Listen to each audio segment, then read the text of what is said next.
Ninetales has one purpose in life, setting up the sun. If it has other hopes and dreams, they are irrelevant. Ninetales sets the sun. As long as your Ninetales has drought and heat rock, your sun team will be golden. Ninetales sets itself apart from Torkoal, the other sun setter in the tier, through two moves, Encore and Healing Wish. Encore prevents enemies like Zamazenta and Raging Bolt from using Ninetales to set up, while Healing Wish gives Ninetales' teammates an extra chance to sweep in the late game. These moves, alongside Witherball and Will-O-Wisp, are on the vast majority of Ninetales' movesets. Ninetales is desperate for opportunities to enter the battlefield safely and set up Drought. Steel and Grass types give Ninetales the turns it needs. If you switch into a Scizor or a Golden Go and think they're going to switch out, double switching to a Sunsweeper can be a game-winning play. Ninetales loses against anything that can hit it hard and fast. Ogerpon, Cornerstone, and Iron Boulder obliterate Ninetales with their super effective rock-type attacks, and even neutral hits from Pokemon like Dragapult and Darkrai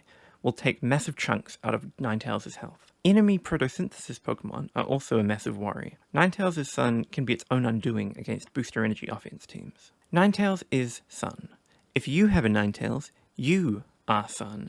Unless you're running Flash Fire, in which case you are going to lose. Walking Wake is the crown jewel of Sun teams, and is an auto-include when team building with Ninetales. Unlike Torkoal, Ninetales does not have access to Rapid Spin or Stealth Rocks, so Great Tusk and Hatterene are amazing team rates for hazard control.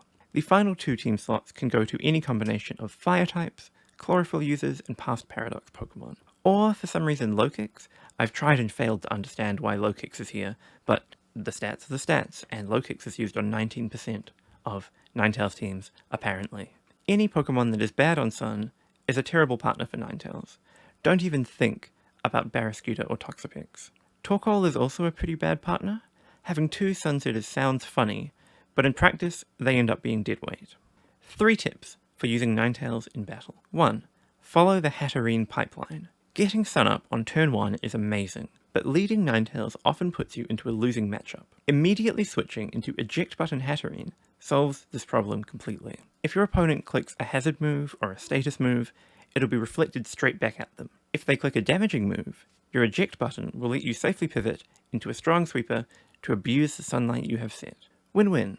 2. Slower Pokemon set the weather. Abilities trigger in the order of your speed stats, and Ninetales is the fastest setter around. This means that Drought will activate first, and then immediately be replaced by Sand or Rain. Ninetales loses in battle against every other weather setter, except Cantoni and Ninetales, so winning the Weather War can be an uphill battle.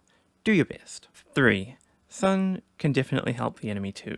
Past Paradox Pokemon are everywhere. They're powerful on weatherless teams, and Great Tusk is the most used Pokemon in the tier. Bear in mind that your opponent will usually have at least one Pokemon that can turn your sunlight against you. Overall, Ninetales is ranked B+ in OU. Ninetales' ranking is essentially the same as the ranking of the Sun archetype overall. Sun Pokemon are incredibly strong, but the team is predictable and has abundant counterplay. Not the strongest team out there, but certainly competitive. All that's left is to give Ninetales a try for yourselves. Teams in the description, sample sets in the comments. Feel free to leave your own creative sets in the replies below. Like and subscribe and sacrifice your firstborn children to me, and thanks for watching everyone.